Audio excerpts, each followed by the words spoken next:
Welcome to Life Stories, where the smallest moments often hold the deepest heartbreak.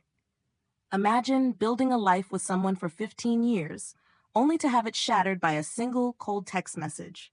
No arguments, no warnings, just a line that cuts deeper than any scream ever could. Today, we follow Jason, a man blindsided by betrayal, forced to navigate a battlefield of silence, manipulation, and quiet survival. But what if the real enemy wasn't anger or hatred, but the slow, invisible death of love itself? Stay with us, because what begins as a story of devastation will twist into something far more powerful, a raw journey through grief, dignity, and unexpected hope. And now, let's step into Jason's world, where one text changed everything. Jason Wells didn't look at his phone the moment it buzzed. His attention was tangled in a thick spreadsheet, deadline looming like a guillotine. The office light had faded into a soft evening haze beyond the glass walls, casting the world in a muted blue. He barely registered the buzz again, this time sharper, almost demanding. Finally, with a sigh heavy enough to crack something inside him, he reached for it. 3 lines. Lauren, Jason, I want a divorce. Please direct all communication through my attorney, Mr. Grayson. His contact details will follow. The text blurred, as if the screen had suddenly fogged over. Jason blinked, waiting for the punchline, the follow-up text, the apology for some sick joke. Nothing. In the empty office, the silence wrapped itself around him like a noose. 15 years together, half his adult life, demolished by a clinical text message. No arguments the night before, no slammed doors, no angry accusations. They had eaten pasta in their downtown Phoenix apartment, talked about a weekend hike, laughed about her terrible parking. There had been no warning. He sat very still, the only movement the tightening of his jaw. Somewhere, far beneath the mechanical thudding of his heart, a deeper emotion stirred, something colder, older than rage or grief. It was clarity. She had drawn the lines. No conversation, no pleas, no second chances. Lawyers only. Fine. With the detached precision that had once made him the youngest financial analyst at Wells Fargo, Jason went to work. Within 30 minutes, he had canceled every supplementary credit card linked to his accounts, halted the discretionary monthly transfer he'd been depositing into Lauren's personal bank account, logged out every device tied to the subscription she used, and changed the passwords. The gas card? Disabled. The car she drove? Leased under his name. He left the insurance intact. He wasn't reckless, but made a note to discuss transferring or reclaiming the lease with his lawyer. Not revenge. Just reality. A reality she had initiated. By the time Mr. Grayson's email arrived with stiff introductions and billing details, Jason had already retained Miss Harper, a divorce attorney whose reputation for meticulous strategy and absolute calm made her legendary in the local circles. The ink was barely dry on his retainer when his phone buzzed again. Unknown number. Jason answered. "Is this Jason Wells?" A clipped voice barked. "Speaking." "This is Mr. Grayson, counsel for Lauren Wells. My client is experiencing certain difficulties. Her credit cards are declining. She has no access to funds. This is highly irregular, Mr. Wells." Jason leaned back in his chair, voice even, almost detached. "My wife informed me, via text, that she was terminating the marriage and requested that all communication be handled through legal counsel. I complied. Informal financial arrangements ceased. Future discussions will proceed through you and my attorney, Miss Harper." A pause, the sound of papers rustling. "She requires immediate funds for necessities," Mr. Grayson pressed. Jason smiled coldly. "Necessities will be addressed formally, as she requested, not through frantic phone calls over declined cards." The call ended with brittle politeness. Jason set the phone down gently, hands steady but heart thundering against his ribs. 3 days after the text, Jason stood alone in the hollow shell of what had once been a marriage. The house was emptier than he remembered, as if even the walls had recoiled from the betrayal. The legal war had begun, but Jason sensed, deep down, that the battle wasn't just about money or assets. It was about something older, more personal, a quiet truth neither of them had spoken aloud for years. He wasn't the villain she painted him to be, and she wasn't the woman he had married. A week later, the first real counterstrike came. Not from court papers, but from the sudden appearance of a complaint at his company's HR department. Anonymous, full of vague accusations about Jason misusing resources, displaying instability. Jason's boss, a woman named Monica who had mentored him for years, brought it up in a closed-door meeting. She didn't believe a word of it. Neither did HR after checking the system logs. But the damage wasn't the point. It was the attempt. The message behind it. Lauren wasn't just seeking divorce. She was seeking destruction. Miss Harper's advice was clear. Document everything. Every false move, every whisper campaign, every manipulation. Meanwhile, Lauren's best friend Brooke left Jason a furious voicemail accusing him of cruelty.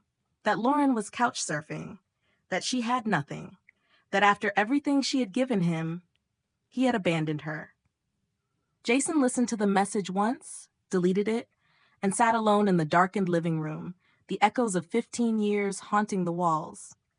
He remembered a different Lauren, one who used to leave him notes in his lunch bag, who danced barefoot in the kitchen at midnight, who said once, eyes shining, that he made her feel like the safest person in the world. When had that woman disappeared?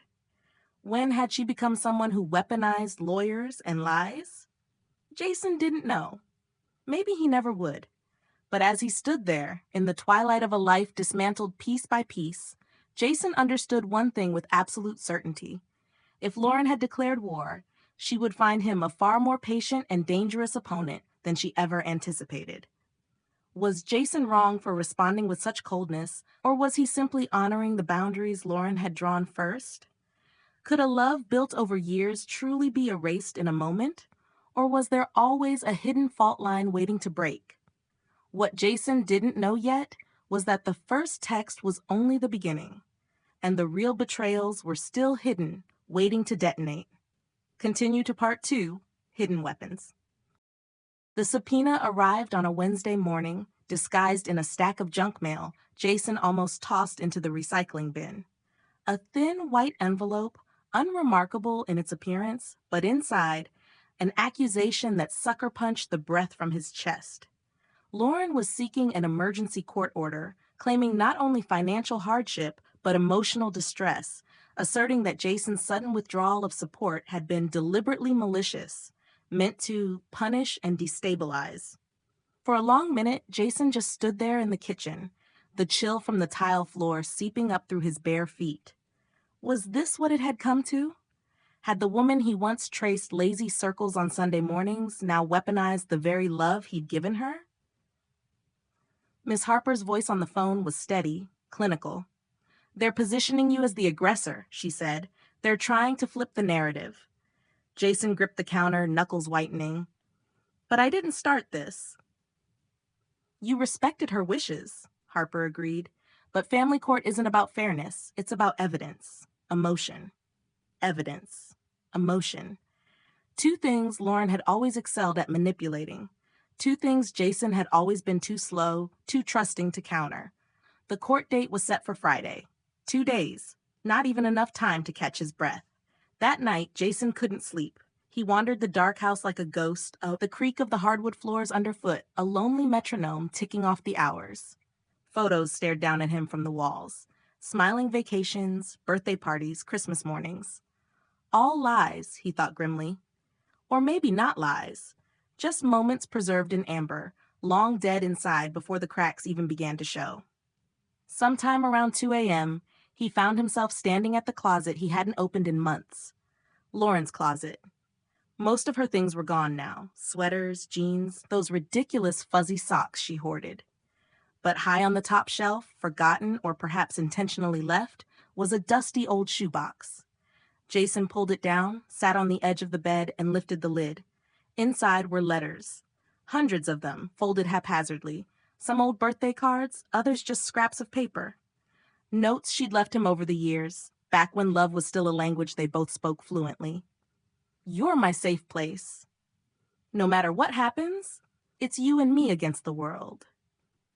I'm so proud of you." Jason pressed his thumb into one, feeling the dent of her handwriting, as if the emotion had carved itself permanently into the paper. A savage ache bloomed in his chest. Where had this version of Lauren gone? Had he killed her somehow, in the thousand small ways life wears two people down? Had he been blind to the unraveling? Or had she simply changed and left him behind? He sat there until the first light of dawn seeped in through the windows, turning the room a cold, colorless gray. Then he carefully put the letters back into the box, placed it on the floor, and closed the closet door with finality. By Friday, Jason walked into the courtroom wearing a perfectly pressed navy suit, but inside he felt stripped to the bone. Lauren was already there, sitting stiffly next to Mr. Grayson. She looked smaller than he remembered, more brittle. Her makeup couldn't quite hide the deep shadows under her eyes. When she finally looked up and met his gaze across the sterile courtroom, something flickered between them. Not anger, not even hatred. Something sadder. Something like strangers recognizing each other from another lifetime. Mr. Grayson was all polished fury, painting Jason as a cold-hearted monster who had abandoned his wife without compassion. Lauren wiped at her eyes, playing the part to perfection. But Miss Harper was better. She produced the text that Lauren had sent, the text that had ended 15 years with clinical finality. She produced records of Jason's consistent payments, mortgage, insurance, even utilities, that he had maintained out of principle, not obligation. She produced the timeline showing that every action Jason took came after Lauren had drawn a line in the sand, not before. By the end, the judge leaned back, steepling his fingers under his chin, clearly unimpressed with the drama unfolding in front of him. "I see two people here," he said finally, voice dry, "both hurting. But I also see one party who set strict boundaries and another who honored them." Jason didn't win completely. This wasn't that kind of battle. The judge ordered a modest temporary support, just enough for Lauren's basic needs. No back pay, no extravagant allowances. Outside the courtroom, Jason expected Lauren to storm away, victorious or bitter. Instead, she lingered for a moment. Their eyes met again. This time, Jason saw it. The tiny flicker of regret she couldn't hide fast enough. The look that said, "Maybe this wasn't how I thought it would go." She turned, and without a word, walked away. And Jason stood there, a man who had lost a marriage, fought a war he hadn't wanted, and realized something gutting. Sometimes love didn't die in a blaze of betrayal. Sometimes it just withered quietly, starved of truth, buried under silence, until there was nothing left to fight for at all. What do you think hurt Jason more? The betrayal of Lauren's actions, or the slow, invisible death of the love he thought they had? As Jason leaves the courthouse, thinking it's finally over, he's about to discover that the most devastating secret of their marriage has yet to surface. Stay with us for the next part of the story. The letter came on a Saturday, tucked between a credit card offer and a grocery store flyer, as if it were nothing more than another meaningless piece of mail. Jason nearly missed it. Only the handwriting, familiar, looping, unmistakably Lauren's, stopped him cold on the doorstep. He stood there for a long time, keys dangling from his fingers, heart thudding against his ribs in a slow, heavy beat. Part of him didn't want to open it. Part of him knew he had no choice. Inside was a single sheet of paper, no more. No lawyers, no formalities, just her words, simple and raw. "Jason, I don't know if you'll read this. I'm writing it because there are things I should have said long ago, before everything fell apart, before I made choices I can't undo. When I asked for the divorce, I wasn't angry. I was scared. Not of you, but of who I had become. I was living in a version of my life that didn't feel like mine anymore. I thought if I left first, if I controlled the ending, I wouldn't have to feel like a failure. I didn't expect it to hurt so much. I didn't expect you to let me go so easily. And that's not fair. It's not your fault. I built walls so high you couldn't reach me anymore, and then I blamed you for standing outside. You deserve better than a text message. You deserved a goodbye you could look in the eye. I'm sorry, Jason, for the silence, for the war, for the years we lost before we even realized they were slipping away. I don't expect forgiveness. I just wanted you to know, once, you were my safe place, and part of me will always be grateful for that." Jason read the letter twice, then a third time, standing in the doorway with the cold autumn air rushing against his skin. For a long moment, he didn't move, didn't breathe. There it was, the truth he had been grasping at like smoke all these months. Not anger, not hatred, fear, loneliness, failure wrapped in pride. It didn't change the outcome. The divorce was final. The life they'd built was gone. But somehow, in that quiet acknowledgement, in the rawness of her confession, something shifted inside him. The bitterness that had gripped him for months loosened its hold. Not disappeared. He wasn't foolish enough to believe healing came so neatly, but loosened, like a knot finally starting to untangle. He folded the letter carefully, almost reverently, and slid it into the drawer where he kept old photographs, a few treasured books, the pieces of his life that still meant something. Not to erase her, not to hold on, but to remember. Not every ending needed to be a war. Some could be simply an acceptance. Later that afternoon, Jason walked to a small coffee shop down the street, a place he and Lauren had once stumbled into on a rainy Sunday, laughing, dripping wet from a storm. The barista smiled and handed him a cappuccino. Jason took a seat by the window, the city humming around him, vibrant and alive. For the first time in months, he didn't feel invisible. Didn't feel like a man half living in the ruins of what once was. He was here. He was breathing. And somehow, impossibly, he was beginning again. As he sipped his coffee, Jason watched a young couple outside the window, huddled close against the October wind, sharing a pair of earbuds. They were laughing about something only they understood, lost entirely in their own small world. He smiled, not with bitterness, but with something softer, something closer to hope. Maybe love wasn't meant to be a guarantee. Maybe it was meant to be a risk we took, knowing full well it might break us. Maybe it was still worth it. Jason didn't know what the future held. He only knew he would meet it with eyes open, heart scarred but beating strong. He would carry the lessons. He would carry the memories. And he would carry himself forward, one imperfect, brave step at a time. Not because he owed it to Lauren, not because he needed to prove anything, but because somewhere deep inside, he still believed in beginnings, even after endings, even after everything. How did this story make you feel about love, forgiveness, and starting over? Share your thoughts below. If you enjoyed this story, comment 100 to let us know. Tell us where you're watching from. We love hearing from all around the world. Share this story with your friends if it touched your heart. Thank you for being part of Life Stories.